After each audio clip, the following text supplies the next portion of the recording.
Chief justice of India B R. Gavai और न्यायमूर्ति के विनोद चंद्रन की पीठ ने त्योहारों के लिए ग्रीन क्रैकर्स पर अस्थायी रूप से प्रतिबंध हटाने का संकेत दिया है। सुप्रीम कोर्ट ने शुक्रवार को दिल्ली सरकार की उस याचिका पर अपना फैसला सुरक्षित रख लिया था जिसमें राष्ट्रीय राजधानी में दिवाली मनाने के लिए प्रमाणित ग्रीन क्रैकर्स के इस्तेमाल की अनुमति मांगी गई थी।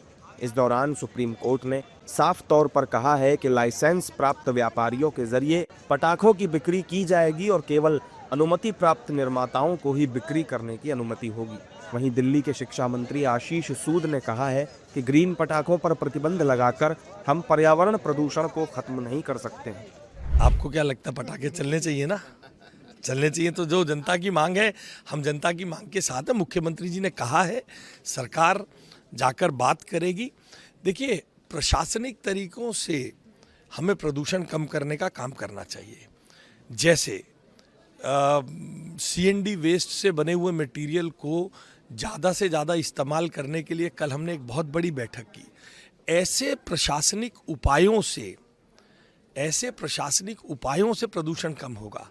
प्रतिबंध लगाने से, पटाखे बंद कर दो, आज कंस्ट्रक्शन बंद कर दो, आज ऑड इवन कर दो, इससे प्रदूषण कम नहीं होगा।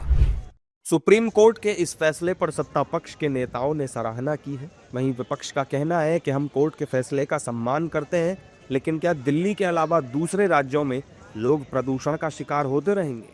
अगर सुप्रीम कोर्ट ने मंजूरी दी है तो निश्चित तौर पर उसका स्वागत किया जाना चाहिए। लेकिन सुप्रीम कोर्ट से हमारी एक गुजारिश और भी है कि जो कानून भी आप दिल्ली के लिए लागू कर रहे हैं, अगर प्रदूषण दिल्ली में है तो देश में भी है, तो वो सारी की सारी चीज़ें देश के लिए भी तो लागू करें। दिल्ली के आदमी प्रदूषित हवा से बचे और देश के आदमी प्रदूषित हवा से न बचे। ये तो एक दोहरापन है।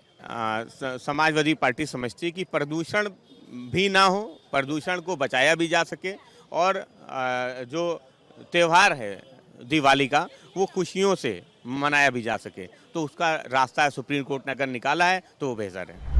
26 सितंबर को मुख्य न्यायाधीश बी.आर. गवई की अध्यक्षता वाली बेंच ने दिल्ली एनसीआर में उन प्रमाणित निर्माताओं को अस्थायी रूप से ग्रीन पटाखे बनाने की अनुमति दी थी जिनके पास राष्ट्रीय पर्यावरण इंजीनियरिंग अनुसंधान संस्थान और पेट्रोलियम व विस्फोटक सुरक्षा संगठन के परमिट हैं।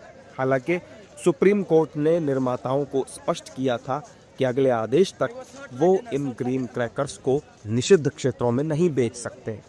देश दुनिया ਦੀ तमाम खबरों ਨਾਲ जुड़े रहने ਲਈ सब्सक्राइब करो YouTube ਤੇ सच कहूं पंजाबी चैनल। इस दे नाल ही बैल आइकन दब के पाओ लेटेस्ट अपडेट सब तो पहला।